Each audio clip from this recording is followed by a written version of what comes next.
حضور نبی کریم علیہ السلام سے عرض کیا یا رسول اللہ یہ توجہ کیسے حاصل ہوتی ہے اللہ تعالیٰ کی؟ جملہ سنیے گا،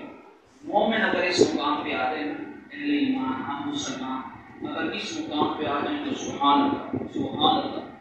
فرمایا تعبد اللہ کأنک تراہ،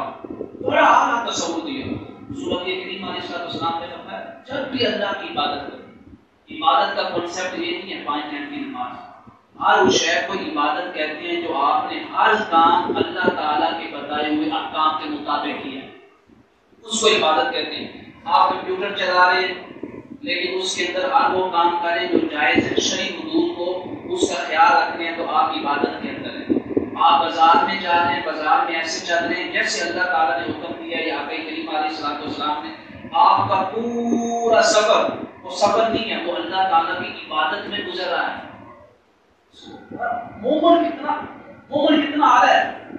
اللہ تعالیٰ کی طرف سے نیکی کی خیرات کے دروازے کس قدر اوپن ہو چکے ہیں۔ آپ بیٹھے ہیں نا گھر کے اندر،